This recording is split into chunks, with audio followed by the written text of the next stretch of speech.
اما سنت نمیخوانم بعضی آدما مگوما فرض میخوانم میخیزم میرن، فرض میخوانم میخیزم میرن. دیگه شرایط هست، سطح هیچ کی هیچ چی نمیگه تا بیمار خواندن ممکن است. این آدم ها فضل عظیم را از دست میدهند. پیامبر صلی الله علیه و سلم این کسی که 12 رکعت سنت ها را خواند، الله تعالی برای او در بهشت قصری بنیاد میکند. نمازهای سنت 2 رکعت 2 دقیقه است برادران. آخر به قول یک داملوکی رفع الیدین کرده نماز میخونه. برای چی رفع الیدین میکنی؟ گفت سنت است میفتن. از سنت رو برای چی نمیخونی؟ نباشد گفت سنت است میفتن. آخر رفع الیدین میکنید، میگه برای چی رفع الیدین کردی؟ گفت سنت است. خب سنت رو میخوای اجرا کنی، خب برای چی سنت رو نمیخونی؟ سنت هم یعنی که فضل عظیم دارد.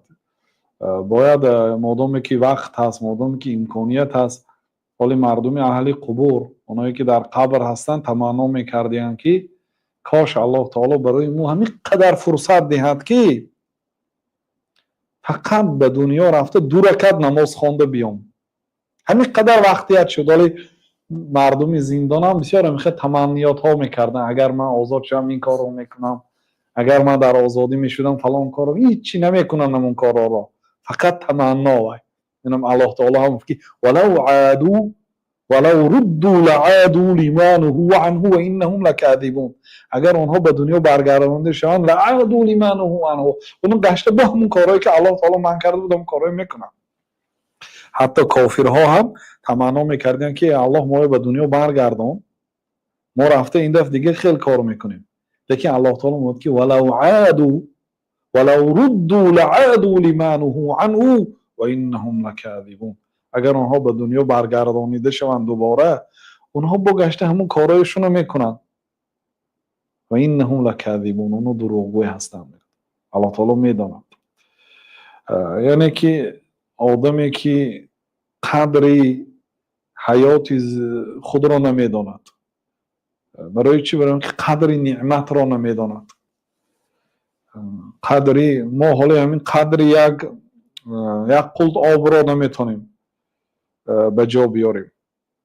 نعمت های الله تعالی را شکر نمیگوییم. بنابراین الله تعالی که و قلیل من عبادی الشکور، بسیار در بین بندگان شکر کننده کم است. شکر گفتن این یکی فقط شکر که ما سیر هستیم مثل مردم غزه در عذاب نیستیم، شکر که ما در بیماری نیستیم، تو به زبان خالی گفتن نه.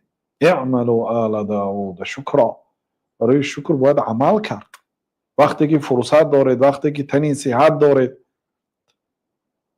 خیزید نماز خوانید. تا اینکه روزی که اگر شما بیمار شدید، روزی که شما دیگه نماز خوانده نمیتونید، نماز سنت نافله، الله تعالی برای شما اجری پره میدهد. چون که شما در ایام صحت سلامت بودنتان، در ایامی که امکانیت دارید میخواندید، امروز که امکانیت از دست رفت، الله تعالی اجری نماز خواندن را میدهد. بنابراین فرصت است برادران.